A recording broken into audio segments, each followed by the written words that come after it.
Haven't been to the Philippines, but I grew up with a lot of Filipinos. Adobo. Balutes. It's kind of a weird thing. Basically, what they do is they fertilize a duck egg. Lumpia, adobo. I ate it every single day.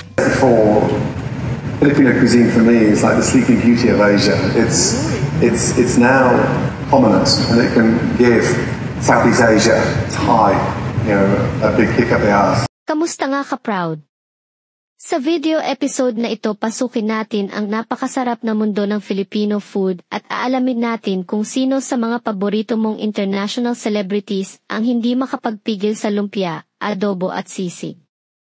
Tara, samahan mo akong kilalanin at alamin kung pumasok ba sa listahan ang paborito mong celebrity. Here it is. Halo, halo. Yes. Hello. It means mix. Mix. I remembered this, and I was like, we got to come here because this is one of the best Sundays in the world. I love when Rob's mother makes us, she makes some good baked Filipino goods. Simulan natin kay Adam Sandler. Dahil na din sa impluwensya ng kanyang tropang si Rob Schneider, ay na-addict daw siya sa tinapay. In fact, I go to a bakery. It's a Filipino bakery around here, and I go literally every morning. Awesome. We got addicted in Hawaii. Oh, okay. And then we brought it back to the mainland. Oh, I'm sorry. Just was really getting into your story. Alam mo ba na may mga kaibigan palang Pilipina ang Hollywood actress na si Drew Barrymore? Kaya naman, bida din sa kanya ang mga pagkaing Pinoy. Narito ang clip sa kanyang interview, mga ka-proud. Or lumpia. Lumpia is good too. Yeah. Showing up. Or adobo. Adobo. Here we go. It's all food. I love food. Really? Yes. Am I to assume that those two are your favorite food when you were here last time? I have many friends in America that are Filipino, and so they would make it for me. Our chef is living the ultimate chef dream in New York. Meet Pilar Valdez. She's the personal chef of award-winning American actress and talk show host Drew Barrymore. Bida din ang ating pinsan na si Pilar. Siya lang naman ang personal chef at friendship ni Tita Drew Barrymore. Ikaw, sinong international celebrity ang gusto mong maging personal chef ka at ipagluluto mo araw-araw ka proud? It's truly such an honor, and I think, for me, it's like, my deepest joy is really cooking for people, and I think, thank God, I enjoy what I do. And, Drew always says, it was so grounding that we built our relationship. At first was a work relationship and it bloomed into a friendship, definitely. Idagdag mo pa ang fellow Charlie's Angel ni Tita Drew Barrymore na si Tita Cameron Diaz. Aba, marami din pala itong mga marites friendship na Pilipino. Pasok, interview. Haven't been to the Philippines, but I grew up with a lot of Filipinos. Really? Yes. My best friend that I grew up next door to was her mother was from the Philippines. The Philippines? Yeah. And lumpia, adobo. I ate it every single day. And you kept your figure eating adobo and lumpia and rice? Rice all the time. Her mom made the best rice. Narito naman ang ube experience ng celebrity chef na si Paul Hollywood. We're Filipino. Yeah. So growing up, everything we ate for dessert would have something purple in it, and it's called ube. Ube. Ube. It's a purple yam. Back home, we make a jam out of it, eat it with a spoon, but we live in America now. So we kind of have to Americanize the ube to make it. Tell me what Americanizing is. Americanizing it makes it into a cupcake. Okay. I make it into a pound cake. Napaka-social naman pakinggan ng Americanized ube. Ikaw ka proud. Gusto mo bang matikman ang Americanized ube? Baka naman meron ding Indianized ube. Mala, mekos-mekos sa sarap yan. That's nice, sir. That's nice, right? It is. Kevin James, ang Hollywood celebrity actor na bumida sa ilang mga comedy films na gaya ng Grown Ups 2 at Pixel. Nagkakilala ang dalawa mula sa isang blind date noong 2001 at nauwi nga sa kasalan noong 2004.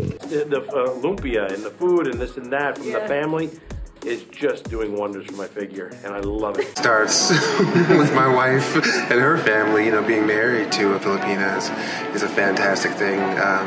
my love for Filipino food has gone through the roof. 'Cause you're like a dream come true. Brian Kelly McKnight, born June 5, 1967, is an American singer, songwriter, actor, record producer, and multi-instrumentalist.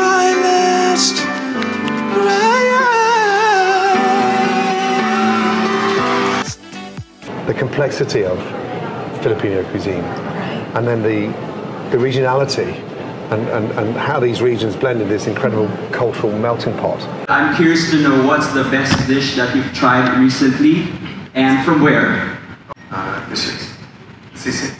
For me, you know, growing up using all those intestines, and the young chef at Soraya in Melbourne, you know, he grew up in Manila. Just seeing what he's doing with that evolution of Filipino food was exceptional. So. Yan ay komento lang naman ni celebrity chef Gordon Ramsay. Pero alam mo ba na matagal na pala siyang fan ng Filipino food na kinikintim lang niya? I fell in love with it a long time ago. So to be here using ingredients and evolving this, yeah, it's a dream. It's a big dream.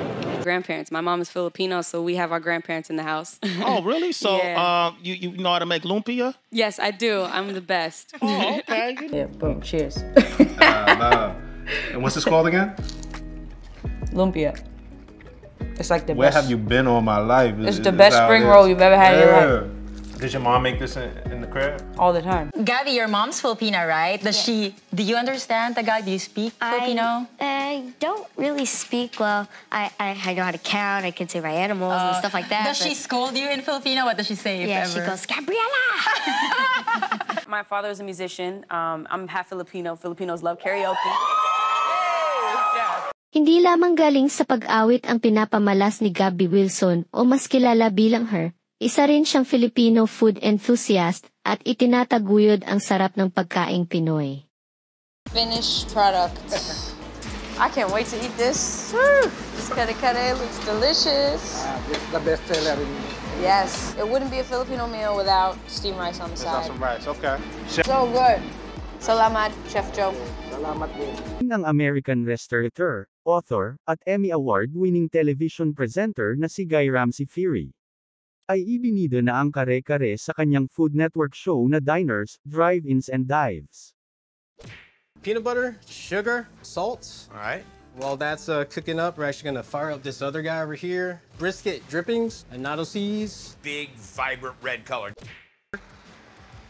All of it is a soup. We're gonna reduce for about 30 to 45 minutes. The condiment for the kare-kare is called bagaong alamang. Nagustuhan kaya niya ang kare-kare mga lodi?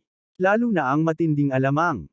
It's the difference between this being good and great. Well done, buddy. Maraming salamat sa iyong panonood at siguraduhin nakasubscribe ka na at notification on para updated ka sa susunod pa nating Proud Filipino Moments videos. Hanggang sa muli, paalam!